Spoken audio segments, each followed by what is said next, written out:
سبيل مريح تنهد يا صاحي كي تستريح. فأعوذ بالله من الشيطان الرجيم. بسم الله الرحمن الرحيم. يهب لمن يشاء إناثا ويهب لمن يشاء الذكور. وقال في مقام آخر: وإذا بشر أحدهم بالأنثى ظل وجهه مسودا وهو كظيم. صدق الله مولانا العظيم وصدق رسوله النبی الامین الحلیم العطوف الکریم. درود پاک کا نذرانہ پیش کریں، پڑھے باوعظ بلند میں اللہم صلی علی سیدنا و مولانا محمد وعلی آل سیدنا و مولانا محمد بارک وسلم صلاة و سلام علیک یا رسول اللہ صلی اللہ تعالی علیہ وسلم. آج انشاءاللہ العزیز ہم بات کریں گے کہ بیٹی ہو یا بیٹا، سب اللہ تبارک و تعالیٰ عطا فرماتا ہے. آج ہمارے معاشرے میں بہت ساری برائیوں میں سے ایک برائی یہ بھی ہے کہ ہم نے یہ مان لیا ہے کہ لڑکا ہو یا لڑکی یہ بیوی سے ہی ہوتی ہے. یعنی بیوی کا اختیار ہے اس میں کہ وہ چاہے تو لڑکا پیدا کرے، چاہے تو لڑکی پیدا کرے. اور اسی بنیاد پر، کسی جہالت کی بنیاد پر کئی ایسے گھر ہیں جو گزر گئے، طلاقیں ہو گئی اسی بنیاد پر، جبکہ کسی کو کچھ نہیں پتا ہے، حقیقت کا علم کسی کو نہیں ہے، لیکن بس ایک اپنا اندازہ ہے جس کی بنیاد پر لوگوں نے خود اپنا گھر خراب کر لیا. لیکن جب یہی معاملہ ان کی اپنی بہنوں کے ساتھ ہوگا تب انہیں باتیں سمجھ میں آتی ہے. تو یہ چیز ہمیشہ یاد رکھے کہ جب آپ کے ساتھ کوئی اور ہے تو اس کے حقوق پر خیال رکھیں، ورنہ آپ کے کسی گھر کے فرد کے ساتھ جب حقوق کی پامالی ہوگی تب آپ کو احساس ہوگا، اور وہ احساس کسی فائدے کا نہیں ہوگا.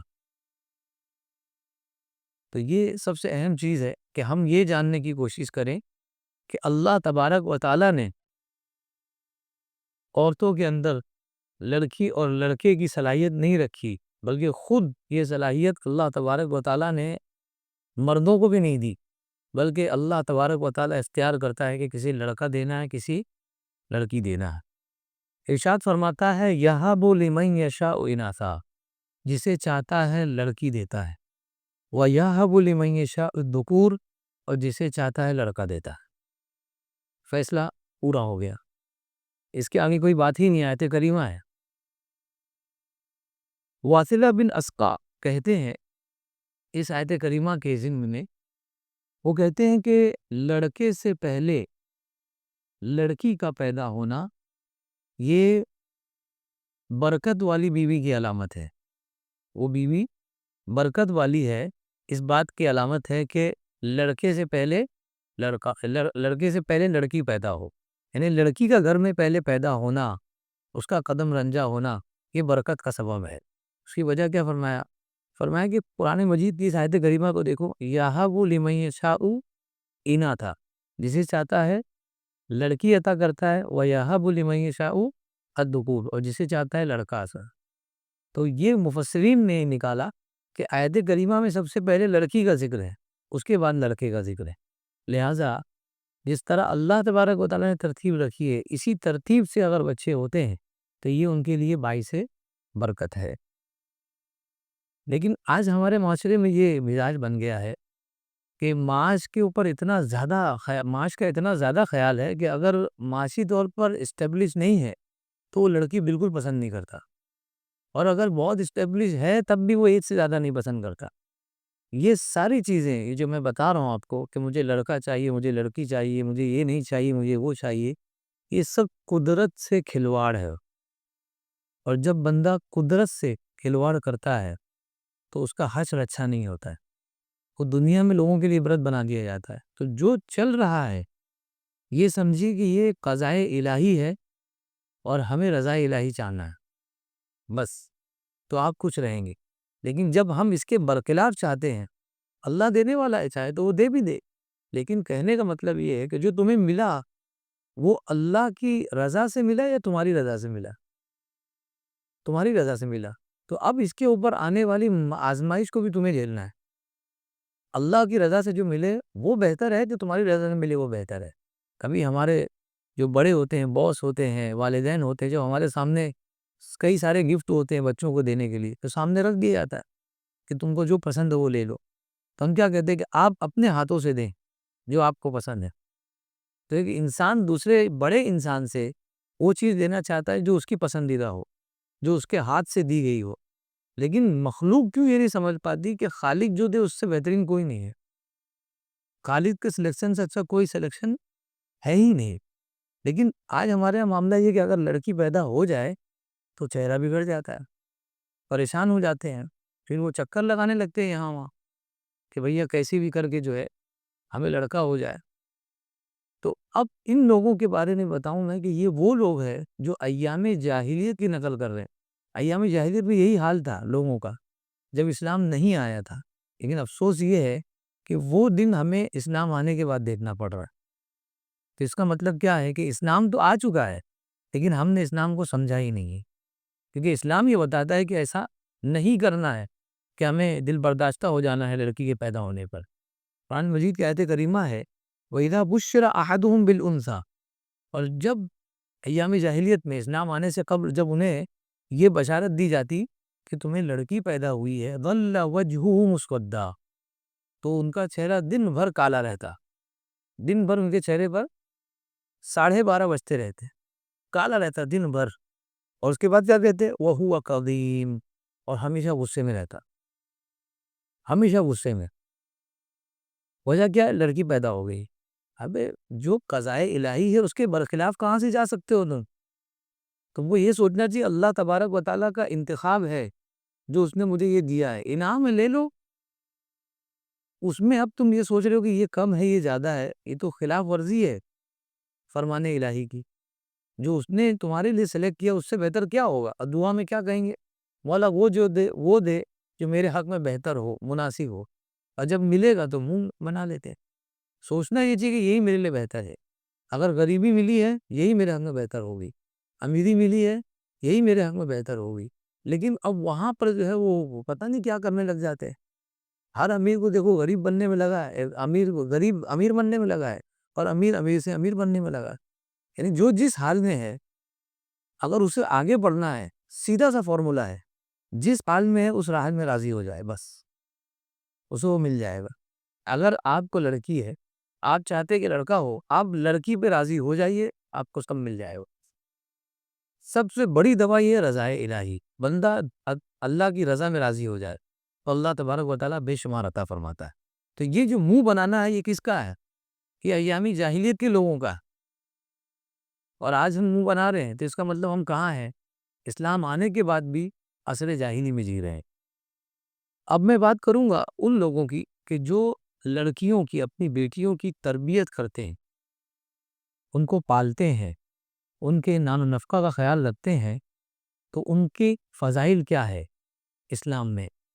اللہ کے رسول صلی اللہ علیہ وسلم ارشاد فرماتے ہیں من عال جاریتین حتی تبلغا، جس نے دو بیٹیوں کو پالا، ان کی پرورش کی، دو بیٹیاں ہیں، ان کی پرورش کی، حتی تبلغا، یہاں تک کہ وہ سن رشد کو پہنچ گئے، یعنی بالغہ ہو گئی دو بیٹیاں۔ فرمایا جاء یوم القیامہ انا وہوا، فرمایا کہ قیامت کے دن وہ آئے گا اور میں، وضم اصابعہ، اور اپنی انگلیوں کو اس طرح ملا دیا، کہا کہ ہم دونوں ایسے ہوں گے، اتنے قریب ہوں گے۔ جبکہ ہم نے قیامت کا منظر دیکھا تو ہم نے اس میں کیا سنا؟ ہم نے دیکھا کہ لوگ پریشان ہوں گے، پسینے میں ڈوبے ہوں گے، اور نبی پاک صلی اللہ علیہ وسلم کا پتہ ڈھونڈ رہے ہوں گے۔ حضور نے فرمایا جس نے دنیا میں اپنی بچیوں کی تربیت کی، دو بچیاں ان کو اللہ نے دی، اور اس کی تربیت کی، اللہ تبارک و تعالیٰ نے تربیت نہیں بلکہ ان کو پالا، اس حدیث میں کیا ہے؟ صرف پالا پوسا، تو فرمایا کہ قیامت کے دن وہ اس طرح ہوں گے، اتنا قریب ہوں گے، ان کو ڈھونڈنے کی ضرورت نہیں پڑے گی۔ اب آپ سوچئے پوری کائنات جو مخلوق حضرت آدم سے لے کے قیامت تک ہے وہ سب نبی پاک صلی اللہ علیہ وسلم کا پتہ ڈھونڈ رہی ہوگی، اور یہ نبی پاک صلی اللہ علیہ وسلم سے اتنے قریب ہوں گے، اس طرح یہ دو انگلیاں ہیں۔ دوسری حدیث میں فرمایا من کان لہو ثلاث بنات، جس کے 3 بیٹیاں ہو، یؤدبہن ویرحمہن ویکفلہن، تو وہ 3 کام کرے. سب سے پہلے ان کو ادب سکھائے، ادب سکھائے. دوسرا یہ کہ ان کے ساتھ رحم کا معاملہ فرمائے، مہربانی کا معاملہ فرمائے. اکثر ہوتا ہے ایسا کہ جو لوگ نہیں پسند کرتے تو وہ بظاہر تو یہ کہتے ہیں کہ ہاں ٹھیک ہے ہم تو راضی ہیں، لیکن وہ ان پر چڑے رہتے ہیں، ان سے ناراض رہتے ہیں. وہ کہا کہ نہیں، ان کے ساتھ مہربانی کا معاملہ کریں، وَيَكْفُلُهُنَّ، اور پھر ان کی کفالت کرے، نان و نفقہ کا خیال رکھے، جو ان کو پسند ہے وہ لا کے دے. جبکہ آپ خود دیکھ لیں، اگر آپ کے گھر میں بیٹیاں ہیں اور بیٹے ہیں، کہ بیٹوں سے زیادہ بیٹیوں کا خرچہ ہوتا ہے. بیٹے کے لیے ٹی شرٹ اور جینس آپ لے آئے، ختم ہو گئی کہانی. لیکن بیٹی کے لیے وہ جو کپڑا اوپر اور نیچے کا لایا گیا ہے، کرتا شلوار، اس کے بعد اب اسی کے کلر کی جو ہے وہ پورنی بھی اسے چاہیے، اسی کے کلر کی اس کو والی بھی چاہیے، اور وہ چونکہ ان لوگ کنٹراسٹ والا معاملہ ہے تو وہ چپل بھی وہی چاہیے میچنگ والا. تو ان کے بڑے مسائل رہتے ہیں. پھر اگر بالوں میں کچھ لگاتی ہیں تو وہ لگانا پڑتا ہے. آپ یقین مانیے، خشکی سے لائیے آپ، اللہ تبارک و تعالیٰ آپ کو بہت دے گا. یہ میرے نبی کا وعدہ ہے. اور یقین مانیے، میں بتا رہا ہوں آپ کو کہ یہ کبھی مت سوچ کے کرنا کہ مجھے بہت دے گا. یہ سوچ کے کرنا کہ میرے رب کا حکم ہے، اس لیے میں اسے پال رہا ہوں، اور یہ میری اولاد ہے. سب سے بڑی بات تو یہ ہے. لیکن کبھی اس لالچ سے مت کرنا کہ مجھے، ہاں یہ کبھی نہیں ہونا چاہیے، بلکہ یہ ہونا چاہیے میرے نبی کا حکم ہے، میں کر رہا ہوں، اور اس کا نتیجہ اللہ تبارک و تعالیٰ دینے والا ہے. رحمت ہے. فرمایا کہ ان کی کفالت کرے. یہ جو کرے گا 3 کام، ادب سکھائے گا، ان کے ساتھ مہربانی کا معاملہ فرمائے گا، اور ان کی کفالت کرے گا. فرمایا وجبت لہ الجنت البتہ، حضور نے فرمایا یقیناً ان کے لیے جنت واجب ہے، البتہ یقیناً حتمی ہے ان کے اوپر جنت، حتماً. وہ دنیا میں کتنا بھی گیا گزرا کیوں نہ ہو، جنت میں تو راجہ، قیامت میں وہ راجہ انسان ہے. بتائیے. تو یہ الگ الگ ہے. اگر ماں باپ ہے تو آپ کی جنت ماں باپ کے ساتھ ہے. اگر آپ باپ بن گئے، آپ جنت چاہتے ہیں، آپ کی بیٹیوں میں آپ کی جنت وہاں ماں میں تھی اور یہاں بیٹی میں. نہیں، اسلام نے عورتوں کو دیکھو کتنا بڑا مرتبہ دیا، صنف نازک کو کتنا اونچا مرتبہ دیا، کہ جس کے لیے ساری کائنات عبادت کر رہی جنت کے لیے، وہ ان کے پاس رکھ دی، اور ان کو چھوڑ کے کوئی فائدہ نہیں. قیل یا رسول اللہ فإن کانتا اثنتین، وہیں صحابی رسول تشریف فرماتے، انہوں نے کہا کہ حضور آپ نے بھی فرمایا کہ 3 بیٹیاں ہو، ادب سکھائے، ان کے ساتھ مہربانی کا معاملہ کرے، ان کی کفالت کرے. لیکن اگر کسی کو 2 ہی بیٹیاں ہوں، حضور نے فرمایا ان کانتا اثنتین، اگر 2 بیٹیاں ہیں اور پھر ان کے ساتھ بھی یہ 3 معاملہ اس نے کیا، ادب سکھایا، مہربانی کا معاملہ کیا، اور ان کی کفالت کیا، جنت البتہ ان پر واجب. وہ راوی کہتے ہیں کہ نبی پاک صلی اللہ علیہ وسلم کا اس وقت مزاج ایسا تھا، وہ راوی کہتے ہیں، یہ حدیث نہیں ہے، وہ راوی کی رائے ہے.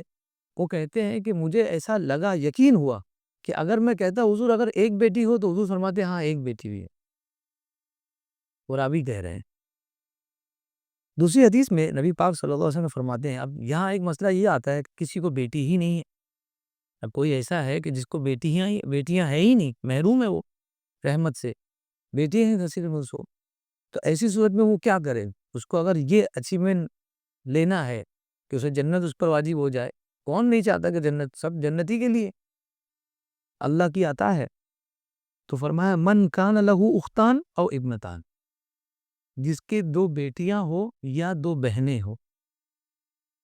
دیکھیے پھر بہنوں پر آ گئے ہیں، ماں، بیٹی، بہن، تینوں صنف نازک ہے، تینوں عورتیں ہیں. اگر جن کی 2 بیٹیاں ہو یا 2 بیٹے ہو، فاحسن، 2 بیٹیاں ہو یا 2 بہنیں ہو، فاحسن الیہما ما صاحبتا، اور اس نے ان کے ساتھ حسن سلوک کیا جب تک وہ ان کے ساتھ ہوں، بہنیں یا بیٹیاں ان کے ساتھ ہو، ان کے ساتھ حسن سلوک کیا ہو، کنت انا وہو فی الجنت کہاتین، تو حضور نے فرمایا کہ جنت میں وہ اور میں اس طرح ہوں گے، وقرن بین اصبعی، اور اپنی دونوں انگلیوں کو اس طرح سے ملا دیا، کہا کہ اس طرح جنت میں ہم لوگ ہوں گے. سوچیے آپ. جنت میں کوئی یہ سوچے کہ میں اپنے والد کے ساتھ ہوں، اپنی بہن کے ساتھ ہوں، سب کی تو یہی تمنا ہوگی کہ نبی مل جائے، جنت سے بڑھ کر میرے نبی ہمارے لیے۔ اللہ کی عطا انہی کے ذریعے تو جنت ملی، انہی کے ذریعے تو پتہ چلا کہ جنت بھی ہے، مجھے تو پتہ ہی کہاں تھا۔ دوسری حدیث میں فرمایا من ولدت له انثى فلم يئدها ولم يهنها ولم يكثر ولده عليها۔ اب ہمارے یہاں معاملہ یہ ہے کہ لڑکی اور لڑکا ہو تو لڑکے کو زیادہ پرائیورٹی دی جاتی ہے، اس کو زیادہ پرائیورٹی دی جاتی ہے کہ بھئی لڑکے کو خیال رکھنا ہے، اچھے سے اچھا کپڑا پہنانا ہے، صحت کا خیال رکھنا ہے، ذرا بھی اگر کھانسے تو فوراً ڈاکٹر کے پاس لے جاؤ، کیونکہ اس کو تو بڑا ہو کے بہت بڑا پلیئر بننا ہے، یہی تو کما کے کھلائے گا، یہی سب پالے گا پوسے گا۔ وہ تو پتہ چلے گا جب بڑا ہوگا، وہ تب پتہ چلے گا کہ آپ نے جو ناز و نخرے اس کے اٹھائے اور جتنا سر درد پالا، یہ سر درد نہیں پورا بدن درد بن کے پیدا ہوا، یہ تو بعد میں پتہ چلے گا، کیونکہ آپ نے ظلم کیا نا، بیٹے کے ساتھ آپ نے الگ ویوہار کیا اور بیٹی کے ساتھ الگ ویوہار کیا، یہ بہت بڑا ظلم ہے۔ نبی پاک صلی اللہ علیہ وسلم ارشاد فرماتے ہیں کہ جس کی ایک بیٹی ہو، یہ اسلام آنے کے فوراً بعد کا حکم ہے، جس کی ایک بیٹی ہو فلم یعیدھا، اس نے اپنی بیٹی کو زندہ درگور نہ کیا ہو، یعنی اس کو قبر میں، پہلے کے لوگ ایسے کرتے تھے ایام جاہلیت میں کہ بیٹی پیدا ہوئی زندہ اس کو دفن کر دیتے، کیا جگر ہوگا ان لوگوں کا۔ اسلام نے بتایا کہ یہ کتنی بڑی نعمت ہے، تم جنت کو دفن کر رہے ہو۔ تو بعد میں لوگوں کو جب پتا چلا اور لوگوں نے اس کو ہاتھوں ہاتھ لیا کہ یہ تو نعمت ہے، آج دنیا پھل پھول رہی ہے، اور وہ ایام جاہلیت کے دن کسی کو یاد ہی نہیں ہے، ختم ہوئے وہ لوگ۔ جہاں اسلام ہے وہاں پھل پھول رہے ہیں لوگ۔ فرمایا کہ اس کو ایک بیٹی ہو اور اس نے اس کو زندہ درگور نہ کیا ہو، قبر رسید نہ کیا ہو، ولم یہنہا، اور اس کی اہانت نہ کی ہو۔ اہانت، انسلٹ، یہ سوچے کہ یہ کیا مجھ کو دے گی، یہ تو خود لے کر جانے والی، یہ لے کر بھی جائے گی، اور کل میرے مرنے کے بعد اگر ترکہ بٹے گا، میری پراپرٹی بٹے گی تو اس میں بھی اس کا حصہ ہوگا، وہ اپنے شوہر کے لے جائے گی، یہ دے گی کچھ نہیں، سب لے کر جائے گی۔ وہ اسی لیے لے کر جاتی ہے تمہاری یہ چھوٹی سی دنیا، جس کے بارے میں حضور نے فرمایا کہ یہ مکھی کے پر کے برابر بھی نہیں ہے، ورنہ تم کو کچھ دیتا نا، یہ مکھی کے پر کے برابر نہیں۔ اس دنیا سے تمہاری بیٹی کچھ لیتی ہے تمہارا، اور اس کے بدلے کیا دیتی ہے؟ جنت کی گارنٹی۔ جنت نہیں دیتی، جنت کی گارنٹی دیتی ہے، اس سے بڑا کیا انعام ہو سکتا ہے؟ یہ زندگی کتنے دن کی ہے سب کو پتا ہے، یہ تو جب آخری وقت آئے گا، آخری سانسیں ہوگی، تب پتا چلے گا کاش کہ میں کچھ کر لیتا اپنے آنے والے دنوں کے لیے، اپنی زندگی کے لیے۔ یا لیتنی قدمت لحیاتی، مرنے والا کہے گا کاش کہ میں اپنی زندگی کے لیے کچھ آگے بھیج دیتا، زندگی کے لیے آگے بھیج دیتا۔ یہ جو جی رہے یہ کون سی زندگی ہے؟ اور آگے کون سی زندگی ہے؟ مر جائیں گے تو کہاں زندگی ہے؟ کہا کہ نہیں، مرنے کے بعد ہی اصل زندگی شروع ہوگی، وہ زندگی اصل ہے، یہ تو خیال ہے۔ دوسری حدیث میں فرمایا، وہ فرمایا وَلَمْ يُهِنْهَا، اور اس کی اہانت نہ کرے، وَلَمْ يُؤْثِرْ وَلَدَهُ عَلَيْهِ، اور اگر اس کو بیٹا ہو تو بیٹے کو اس پہ ترجیح نہ دے، یہ نہ سوچے کہ نہیں بیٹے کا سب سے پہلے حق ہے، اس کے بعد بیٹی، پیسہ آیا کچھ آیا تو سب سے پہلے بیٹے کو لایا جائے گا، بیٹے کو آگے کیا جائے گا، اور پھر اس کے بعد بیٹی کا نمبر آئے گا۔ ایسا اگر نہ کرے وہ، ادخلہ اللہ بہ الجنہ، تو اللہ تبارک و تعالیٰ اس بیٹی کی برکت سے اسے جنت میں داخل فرمائے۔ جنت ہی جنت کی بشارت ہے۔ اس کا مطلب یہ نہیں ہے کہ بیٹے کو آپ چھوڑی دو، یہاں تو سب بیٹے ہی بیٹھے ہوئے ہیں، تو سوچیں گے ہمارے فضائل تو ہیں نہیں، ہم اٹھ جائیں یہاں سے۔ ارے آپ کے فضائل نہیں، آپ ہی کے فضائل ہے، کیونکہ اصل میں آپ کے لیے جنت کی کوئی بشارت نہیں ہے آپ کو پالنے کے لیے، لیکن آپ کو اپورچونٹی دی ہے کہ آپ اپنی بیٹی کو پال لیں، آپ کے لیے جنت ہے، آپ اپنی بہن کو پال لیں، آپ کے لیے جنت ہے۔ بات تو ایک ہی ہے، یعنی اس کی مثال اس طرح سے لے، کسی کو درد دینا ہو تو اس کو مارا جائے گا، جب اس کو ماریں گے تو اسے درد ہوگا، لیکن بغیر اسے مارے درد کیسے دو گے آپ؟ اس کے بیٹے کو مارو، اس کے بچوں کو مارو، اس کے بچوں پہ ظلم ڈھاؤ تو ہوئے گا، اس کو درد ہوگا۔ بس یہی حال آپ کا ہے کہ آپ کے لیے جنت کی بشارت تو نہیں ہے، تو آپ اپسیٹ ہونے کی ضرورت نہیں ہے، بلکہ یہ سوچنا ہے ہمارے لیے نہیں، لیکن میری بیٹی کے ذریعے تو جاؤں گا، میری بہن کے ذریعے تو جاؤں گا، میری والدہ کے ذریعے جاؤں گا۔ دوسری حدیث میں ایک واقعہ ہے، یعقوب بن بختان یہ کہتے ہیں کہ مجھے 7 بیٹیاں تھیں، 7 بیٹیاں اللہ تعالیٰ نے رحمت سے نواز دی ہے، 7 بیٹیاں، لیکن وہ کہتے ہیں کہ جب بھی مجھے بیٹی پیدا ہوتی میں پریشان ہو جاتا، اور میں سیدنا امام احمد بن حنبل کی بارگاہ میں پہنچ جاتا، اس وقت وہ موجود تھے، باحیات تھے، وہ ان کی بارگاہ میں جا کر بیٹھ جاتا، اور امام مجھ کو دیکھ کر سمجھ جاتے کہ یہ پریشان اس لیے کہ اس کو بیٹی ہوئی۔ تو جب وہ بہت غمگین ہوتا، ظاہر سی بات ہے، مسئلہ تو ہے یہ کہ بیٹی ہے تو اس کو پالنا پوسنا ہے، اس کی حفاظت کرنا بہت تیرا کام ہے۔ اگر بیٹی آپ کو ہے تو ہم گھر میں تنہا اسے چھوڑ کے جا نہیں سکتے، بیٹا ہے تو وہ گھر سے بھی چلا جائے کسی کام سے آپ بھیج سکتے ہیں، لیکن بیٹی ہو تو گھر کے اندر بھی تنہا نہیں چھوڑ کے جا سکتے، بڑا مسئلہ ہے۔ اس کی پرورش کرنا، اس کا پروٹیکشن کرنا وہ ایک بڑا مسئلہ ہے۔ ایک حدیث میں تو آیا کہ جسے اللہ نے 2 بیٹیوں سے آزمائش میں ڈالا، لفظ آزمائش کا ذکر ہے، تو آزمائش یہی ہے کہ دنیا میں ان کو پالنا ایک بڑی آزمائش ہے، کسوٹی ہے، لیکن جو اس کسوٹی سے نکل گیا اس کے لیے جنت ہے، بس یہاں سے پار کی وہاں جنت ہے۔ تو جو جنت کی زمان دے دی ہو تو اس سے بڑی نعمت کیا ہو سکتی؟ تو یہ آتے تھے اور بیٹھ جاتے تھے، یعقوب بن بختان۔ تو ایک دن آ کر جب وہ بیٹھے ہیں تو جب حضرت امام احمد بن حنبل نے ان کو یہ دیکھا تو آپ نے کیا کہا؟ دیکھیے ان کا حوصلہ بڑھانے کے لیے آپ نے کہا، یا ابا یوسف، اے ابو یوسف، الانبیاء آباء بنات، الانبیاء آباء بنات، تم ٹینشن کیوں لیتے ہو؟ بیٹیوں کے جو باپ ہوئے ہیں وہ تو انبیاء ہوئے ہیں،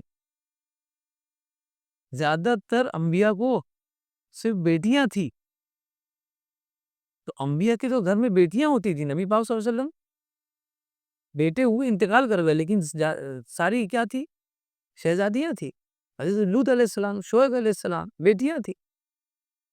تو آپ سوچو کہ اللہ تبارک و تعالیٰ نے آپ کو بیٹی دے کر اس جگہ پہنچا دیا جہاں انبیاء کو پہنچا دیا، وہ شرف دیا جو انبیاء کو شرف دیا ہے، بیٹیوں والا۔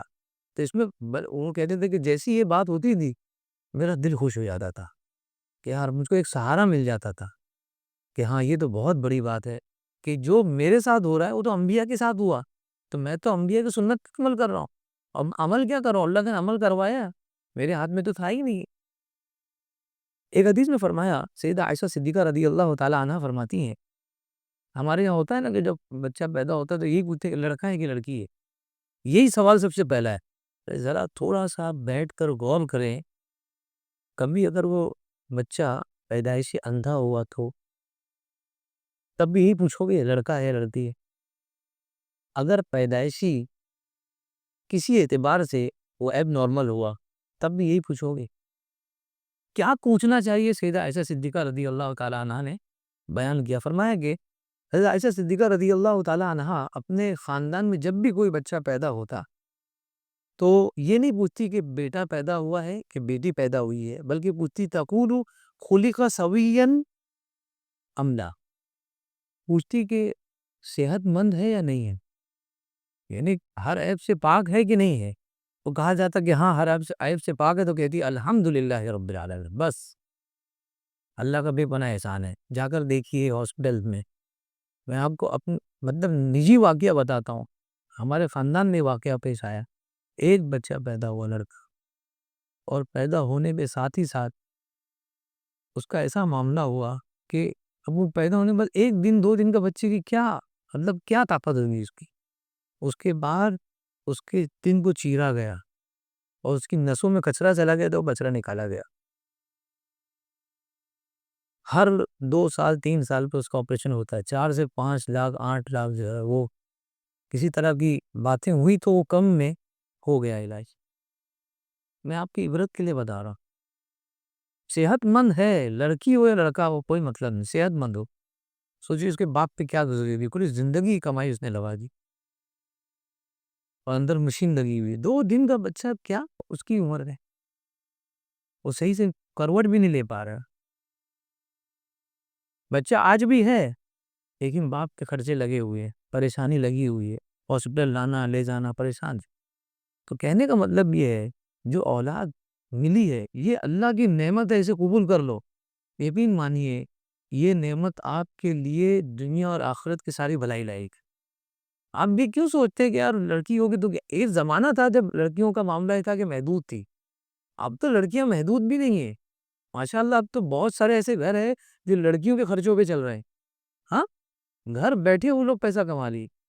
اتنی انٹیلیجنس ہے، اس میں کوئی شک نہیں ہے. تو اگر آپ کو یہ معاملہ ہے کہ ہمارا کیا ہوگا، تو اب تو اللہ تبارک و تعالیٰ کے فضل و کرم سے اتنا زیادہ ترقی ہو گئی ہے کہ لڑکیاں بھی پیسہ کما لیتی، وہ بھی گھر چلا لیتی، اپنے اپنے پردوں کا خیال رکھتے. وہ اس میں کون سا مسئلہ ہے؟ اب تو وہ بھی معاملہ چلا گیا. اس کے باوجود پریشان ہونا یہ ایام جاہلیت کی دعوت دیتا ہے. اسی لیے ہمیں ہمیشہ ہوتا ہے، یہ طبعی طور پر ہے، یہ اس میں کوئی وہ شک نہیں ہے کہ کوئی آدمی سوچے کہ میرے ذہن میں کیسے آ گیا. ارے اتنے بڑے امام کے پاس بیٹھنے والا انسان کتنا بڑا ہوگا، لیکن اس کے ذہن میں بھی وہی چل رہا ہے. 7 بیٹیاں ہوئی، سوچے گا تو ضرور ہو. تو بس سوچنے میں پڑ گیا. اس وقت مگر بیٹیوں کا کوئی کام نہیں تھا. آج تو ہے نا، آج تو بہت کچھ ہے. آج تو انجینئر بن رہی ہیں، ڈاکٹر بن رہی ہیں، سائنٹسٹ بن رہی ہیں، پائلٹ بن رہی ہیں. تو جو کام جائز ہے میں کہتا ہوں کہ وہ کرے، زیادہ بہتر ہے. اور اس کے بعد وہ رسک لیتا رہا، کیا حرج ہے. لیکن یہ کہ ان لائنوں میں ان کو ڈالنا یہ بہت بہتر کام ہے. اس سے یہ ہوتا ہے کہ جو والدین کو جو فیلنگ ہوتی ہے کہ لڑکی ہوگی کیا کرے گی، وہ فیلنگ ساری ختم ہو جاتی ہے. یہ سیدہ عائشہ صدیقہ رضی اللہ تعالیٰ عنہا نے فرمایا. اب ایک آخری حدیث اس بارے میں، جو ہمارے یہاں یہ مزاج چلا ہے کہ جس عورت سے لڑکی یا لڑکی ہی پیدا ہو تو ہم ناراض ہو جاتے ہیں. یہ بہت جگہ تو ایسا بھی کہ لڑکا پیدا ہو تو ناراض ہو جاتے ہیں کہ لڑکا ہی لڑکا پیدا ہو رہا ہے. وہ ناراضگی آپ جس پہ کر رہے ہیں وہ بالکل غلط جگہ ہے. آپ ایک دم غلط جگہ جا رہے ہیں. کیوں؟ کیونکہ وہ سب دینے والی ذات اللہ کی ہے. حدیث مبارکہ نے فرمایا، صحابی رسول فرماتے ہیں سمعت رسول اللہ بأذنی ہاتین، فرمایا کہ میں نے اپنے ان 2 کانوں سے رسول اللہ صلی اللہ علیہ وسلم کو فرماتے ہوئے سنا ہے. یعنی اس کا مطلب یقین دلا رہے ہیں کہ میں نے سنا ہے، کانوں سے سنا ہے. کیا کہا سنا ہے؟ ان النطفۃ تقع فی الرحم 40 لیلہ، کہ مرد کا اسپم اور نطفہ بیوی کے رحم میں، شکم میں 40 رات رہتا ہے. 40 رات کے بعد وہ اس کے اندر روح پھونک دی جاتی ہے. ثم یتصور علیہ الملک، پھر فرشتہ اسے شکل دینا شروع کرتا ہے. اسے شکل دینا شروع کرتا ہے جو گوشت کا لوتھڑا بنتا ہے. فیقول، تو شکل دینے سے پہلے وہ بارگاہ الہی میں عرض گزار ہوتا ہے اور کہتا ہے مالک یا رب اذکر او انثی، یا مالک لڑکا بناؤں یا لڑکی، تیرے حکم سے لڑکا ہو یا لڑکی ہو.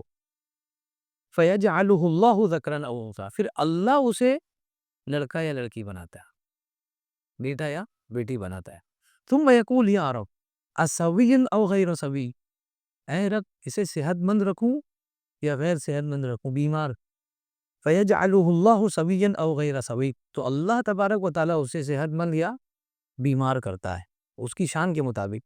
ثم یقول، پھر وہ فرشتہ کہتا ہے یا رب ما رزقہ، اس کا رزق کیا ہوگا، ما اجلہ، یہ کب مرے گا یا مرے گی، ما خلقہ، اس کے اخلاق کیسے ہوں گے. سب وہیں پر چوپڑی بن جاتی ہے. اس کے بعد وہ اس دنیا میں آتی یا آتا ہے.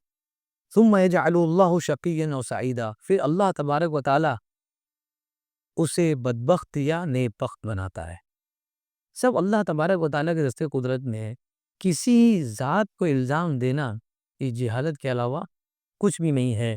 تب تبارک و تعالیٰ کی بارگاہ میں دعا ہے کہ مولا کریم ہمیں اسلام کے احکام کو پڑھنے اور اسے سمجھنے کی توفیق عطا فرمائے اور دوسروں تک یہ احکام پہنچانے کی توفیق عطا فرمائے.